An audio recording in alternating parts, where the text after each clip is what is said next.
먼저 유튜브에서 말씀드린 것 같이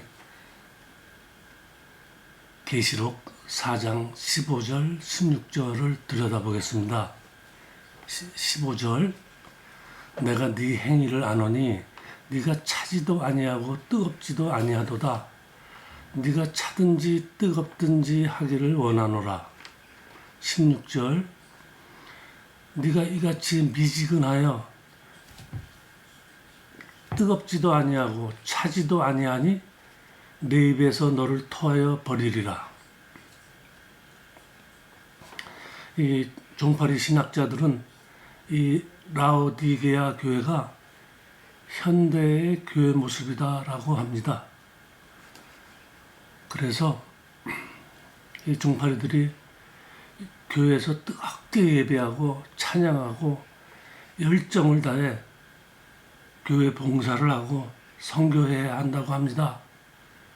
기도도 빡세게 하고 두 손 들고 머리를 흔들면서 목이 쉬어라 아멘하고 찬양을 손뼉 치면서 들고 뛰면서 하고 이런 교인들이 뜨겁다고 합니다. 그러면 차가운 것은 무엇일까요? 조용히 기도하고 옛날 찬송가 부르고 그런 건가요? 아니면 차가운 토굴에 들어가서 외로이 무서움을 이기면서 기도하는 것일까요? 옛날에 그 오산리 기도원에서 공동묘지 근처에 그 산토굴을 파서 기어 들어가 기도하는 곳들을 만들어 놨었는데 지금도 그러는지는 그러는가요? 궁금합니다. 여하간 대충 신앙생활하면 안 된다. 교회만 달랑 왔다 갔다 하면 천국 문 앞에서 빠꾸당한다. 여러분 종들이 시절에 종파리 목사들에게 노상 들었던 스토리 아닙니까? 지금도 여전할까요? 자, 차든지 뜨겁든지가 무엇인지를 저와 함께 들여다보겠습니다.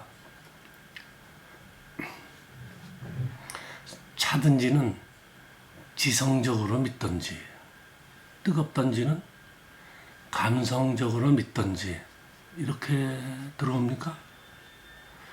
또는 성경 공부를 많이 하든지 공부 체질이 아니면 행동으로 보여주든지 이렇게 들어옵니까? 차갑던지는 율법의 완성을 비유합니다. 율법으로 완전하던지입니다. 뜨겁던지는 사랑으로 충만하던지가 되겠죠. 하나님은 사랑이다. 여기 이 사랑을 육적으로 받지 마세요.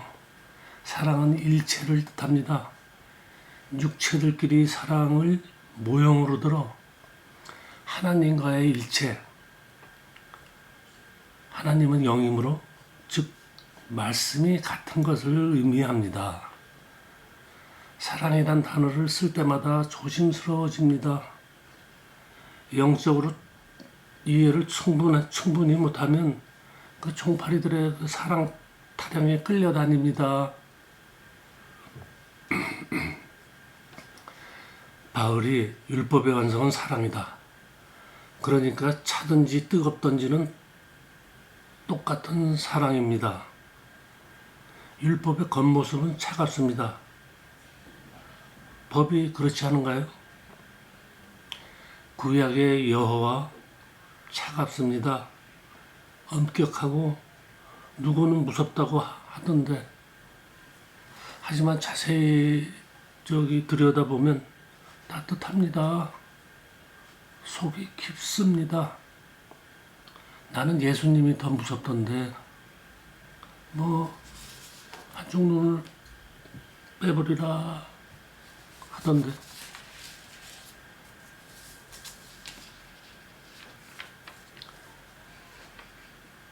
여호와의 율법이나 그리스도의 계명이나 마찬가지입니다. 차든지나 뜨겁든지나 같은 의미입니다.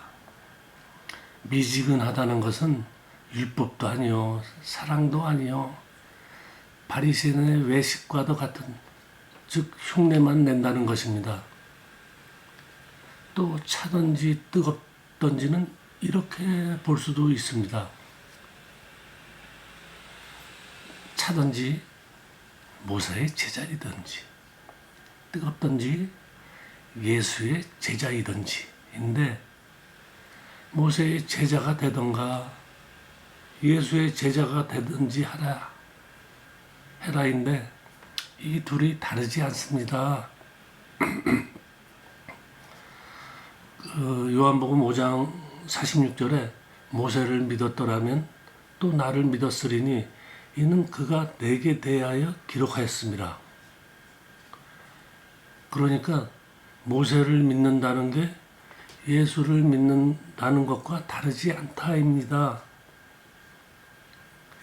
모세의 차가운 율법이 그리스도의 뜨거운 사랑을 기록하였다입니다. 그래서 차든지 뜨겁든지는 같은 것입니다.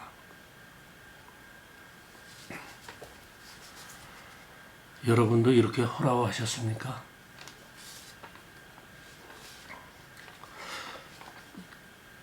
끝맺음으로 방언에 대해서 설명하고자 합니다.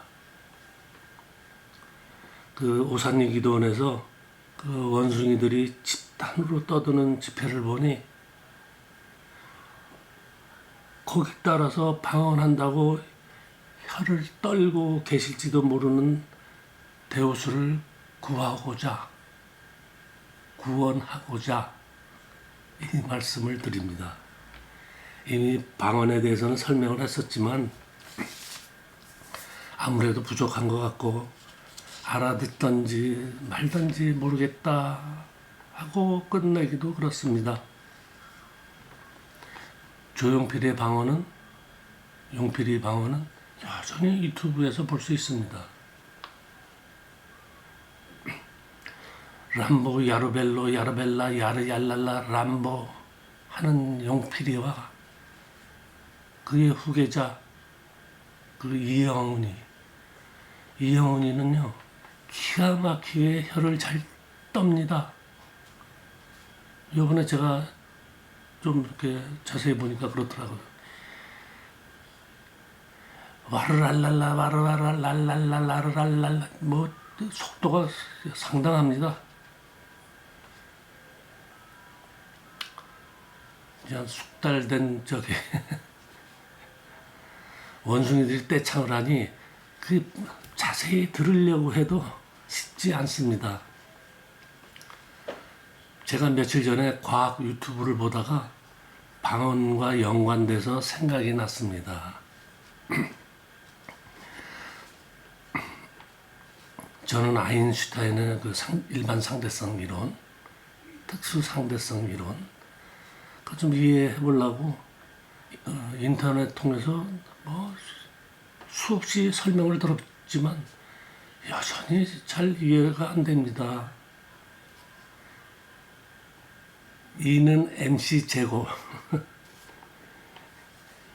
이게 왜 이런지 설명할 수 없습니다. 이는 MC 제곱.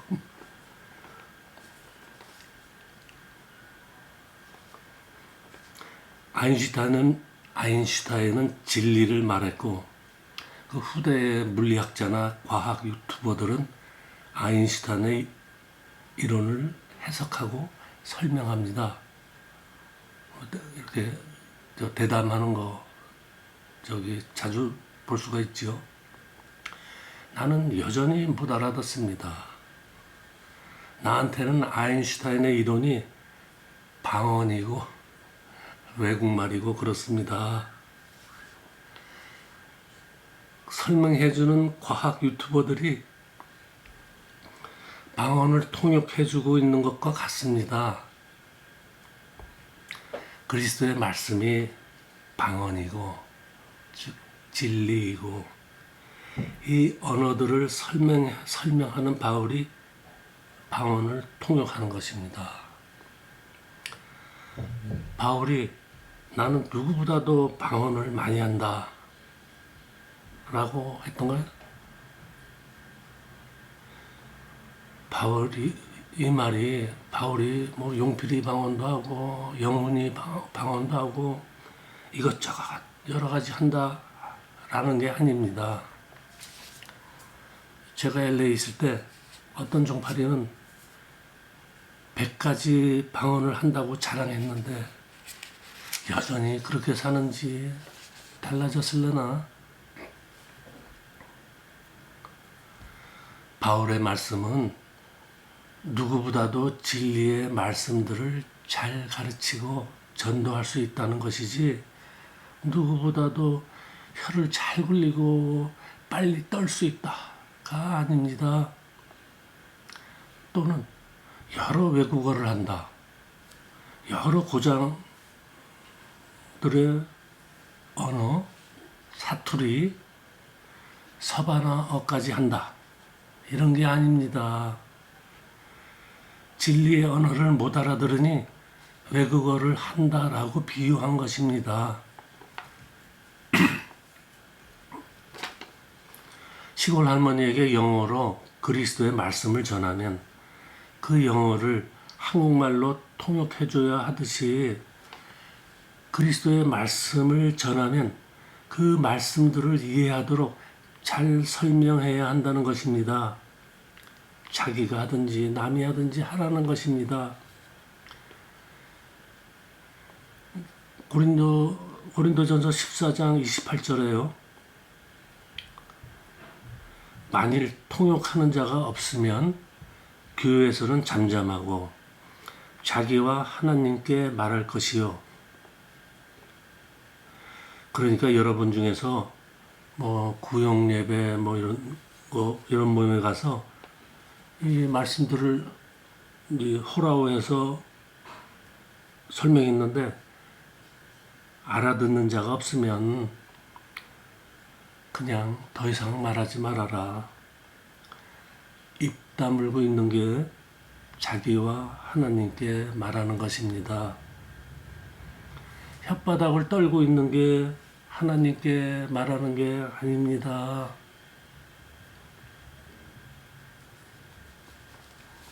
하나님만 알아들을 수 있다고요? 누가 이런 걸 방언이라고 한국교회에서 유행시켰나요? 여의도 용필이가 그랬나요? 그전에도 있었습니까? 우리나라가 과학기술은 선진국인데 이 종교는 퇴보해서 이 국가와 사회의 암덩어리입니다. 종파리와 종순이들이 모여서 방언하고 있는 것을 보면 원숭이들이 모여서 떠드는 것과 비슷합니다.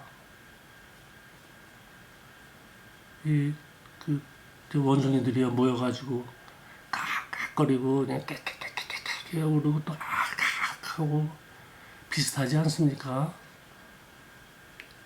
LA에선 방언으로 대화한다는 종자들도 봤습니다.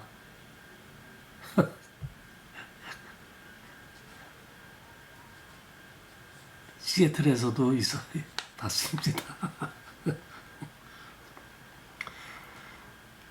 성경에서 방언에 관한 많은 구절들이 있습니다. 데우스의 영이 있는 여러분들은 부분적으로 이해 안 되는 구절은 부디 호라오 하셔서 해결을 보시길 바랍니다.